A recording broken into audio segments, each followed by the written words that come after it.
دوستان سلام. به کانال پارادوکسیلین خوش اومدید. از امروز میخوام یه دفتر تازه‌ای برای خاطرات موجود در کانال پارادوکسیلین باز کنیم.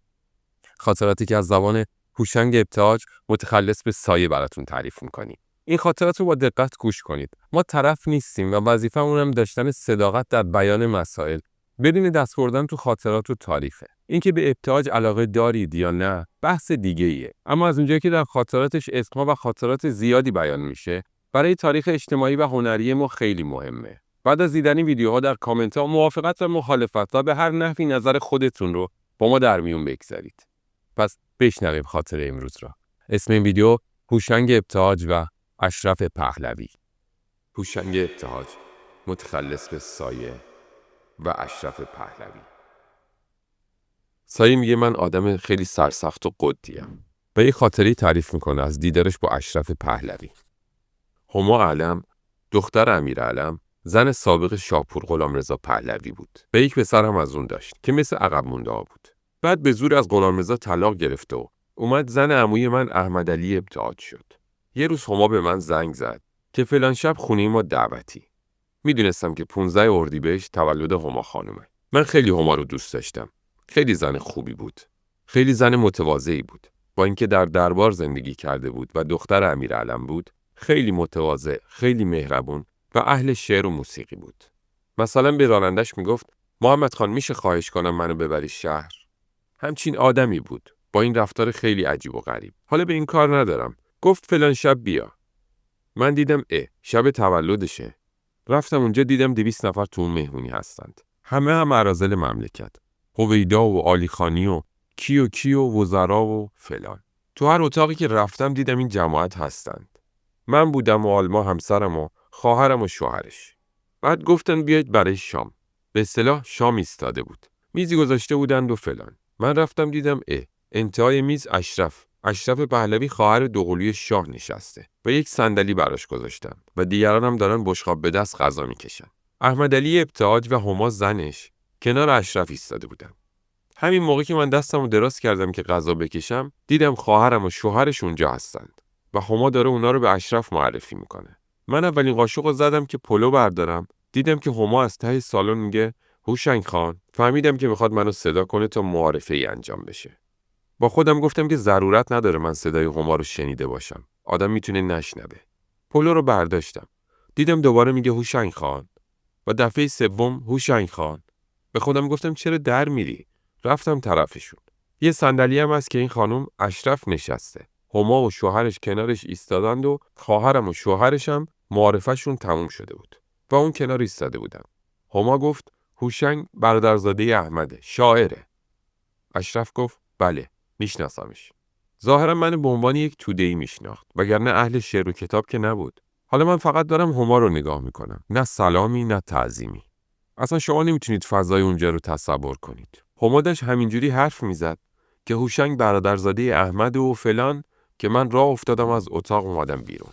خواهرم اومد دنبالم و با نگرانی گفت امیر هوشنگ چیکار کردی؟ گفتم هیچ کار. گفت یه دقیقه برگرد ببین احمدعلی خان و هما رنگ به صورتشون نیست. گفتم چشمشون کور. مگه منو نمیشناسن؟ نمیخواستن منو صدا کنن. این قضیه واسه سال 49 شاید 50 باشه. این که برام تبعاتی داشت یا نه برام تبعاتی نداشت. برای خودشون بد میشد. هرچی هم میزدن گندش بیشتر در میومد که یکی اینطوری به اونا بی احترامی کرده. یعنی شما گندو به خودتون میچسبونید وقتی دنبالشو بگیرید. فردای همین شب سیاوش کسرایی و یکی دو نفر دیگه اومدن پیش من. کسرایی گفت هوشنگ دیشب چرا نیومدی به جلسه کانون نویسندگان؟ گفتم گرفتار بودم و نتونستم بیام. گفت کاش بودی. فلان آدم اگه اشتباه نکنم شاید درست نباشه. گویا گفت آقای سپانلو. مطمئن نیستم. تو ذهنم یه همچین چیزیه. تو اون جلسه گفته که سایه دفتر شعرشو داده جلد نفیس براش درست کردن و به شهبانو هدیه داده. خب تا اینجا مسئله‌ای نیست. بعد آقای بهازین گفت بعید نیست. این حرف بهازین منو آتیش زد. خب ما با بهازین شب و روز با هم بودیم. با هم زندگی کردیم و اون همه زندگی منو میدونه. من دیگه هیچی نگفتم و خندیدم. گفتم باش. بعد از اون رفتم پیش بهازین. گفتم آقای بهازین، یادتون هست روزی به من گفتین که این صندلی‌های آهنی که تو اتاق خونت گذاشتی حالا دیگه در شأن وضع اجتماعی تو نیست و فکر مبلی چیزی بکنو.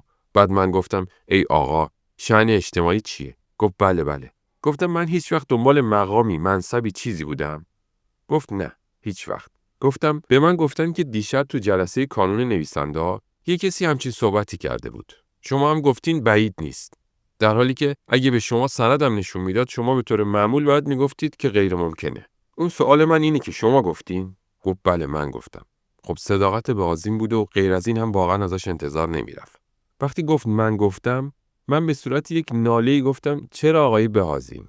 گفت من تو رو میشناسم. میدونم تو برای سله گرفتن و شغل گرفتن این کارو نمی‌کنی. به هر حال تو شاعری. گفتم شاید از این خانم خوشت اومده.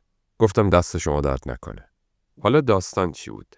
وقتی هما از من دعوت کرد که فلان شب بیا خونه ما و من فهمیدم که تولدشه، با خودم فکر کردم. داستان مورچه و رون ملخ دیگه. من چی میتونم برای اینا کادو ببرم؟ اصلا تناسب وضعیت امکانات مادی و اجتماعی قابل قیاس نیست. در این موقع‌ها که آدم میخواد فقر خودشو بپوشونه، به یاد چیزایی میفته که شاید تو مواقع عادی خیلی براشون اهمیت قائل نباشه. من 15 تا از غزلامو دادم با آقای حسن نوری که کانون تبلیغاتی آوازه رو داشتن و کارهای تبلیغاتی میکردن. صداش کردم و گفتم آقای نوری بیا پیش من. اومد. بهش گفتم این 2-3 روزه میخوام این غزل‌ها رو خوشنویسی کنی. گفت آقا 2-3 روزه نمیشه. من گفتم میخوام. اونا هم دادن با آقای فرادی که خوشنویس خیلی خوبی بود. آقای فرادی هم این 15 تا غزل رو نوشت و یه جلد پارچه‌ای خوبم براش درست کرد و همون روزی که من شب باید میرفتم مهمونی آورد و به من داد. من هم روش نوشتم به هما ابتهاج با محبت و احترام. یه همچین چیزی. اون شب معلومه که چه هدایایی به هما دادن. خب همه اراذل بودن دیگه. وقتی من این دفتر رو بهش دادم، اون دست گرفت و به همه گفت ببینید هوشنگ ابتهاج چه کادایی به من داده. این دفتر رو میکشید به رخ همه. فطرتش اینطوری بود اصلا. فرداش که من این قضایای بهازین و اینا رو شنیدم، زنگ زدم به هما و گفتم هما جان این دفتری که بهت دادم خط آقای فرادیه. به آقای فرادی هم میدونی که از خط نویسان درجه 1 این کشوره و واقعا هم همینطور بود. من میخوام به خاطر اینکه خط فرادی رو داشته باشم، دفتر رو برام بفرستی تا یه کپی ازش تهیه کنم. هما هم گفت چشم هوشنگ خان، میدم محمد آقا رانندمون برات بیاره. محمد آقا آورد و من هم هیچ حرفی نزدم. حدس میزدم که این خبر باید از همین کانون آگهی پخش شده باشه. دفتر فرستادم برای نوری و گفتم برام کپی کن. اون موقع هنوز کپی نبود. روی کاغذ عکاسی برام عکسی گرفت که هنوز دارمش. چند نسخه برام چاپ کرد. در واقع این کارو کردم تا ببینن که این دفتر به هما ابتهاج تقدیم شده، نه کس دیگه‌ای. هیچ وقتم به این بچه‌ها نگفتم که این شایعه از طرف شما در اومده. به هر حال همچین مسائلی هم پیش می اومد دیگه. یه ستم‌های گاهی به آدم میشه که تا بیخ استخون آدم میسوزه. یه روز بهازین رفته نیل، انتشارات نیل. اون موقع تو میدون بهارستون بود. که بعد اومد چهارراه مخبرالدوله و بعد هم اومد جلوی دانشگاه. و به آل رسول گفته که سایه خیلی افراط میکنه. آل رسول گفته در چی افراط میکنه؟ بهازین گفته در تریاک. آل رسول گفته مگه سایه تریاک میکشه؟ بهازین گفته بله، شنیدم که خیلی افراط میکنه. آل رسول گفته ما شبا و روزای زیادی با سایه سر کردیم و هیچ وقت چنین چیزی ندیدم. همون موقع به من گفت که بهازین چنین حرفی زده. من تا حالا این حرفو به هیچ کس نگفتم. به بهازینم نگفتم که آقا تو چطور این حرفو زدی؟ از کی شنیدی؟ بعد هم اگه غریبه باشه آدم میگه لابد یه چیزی شنیده، ولی تو که منو میشناسی که. آدم گاهی از نزدیکاش چیزایی میشنوه. ولش کن. دوستان در اینجا بازم به پایان یکی دیگه از ویدیو خاطراتمون میرسیم. مثل همیشه قضاوت با شماست. پیگیر ویدیوها خاطرات ما باشید. ویدیوهای ما رو با دوستانتون به اشتراک بگذارید و با خاطرات کانال پارادوکسیلیم همراه باشید. تا یک ویدیو و یک خاطره دیگه شما رو به خدای بزرگ میسپاریم. وقتتون بخیر و به امید دیدار.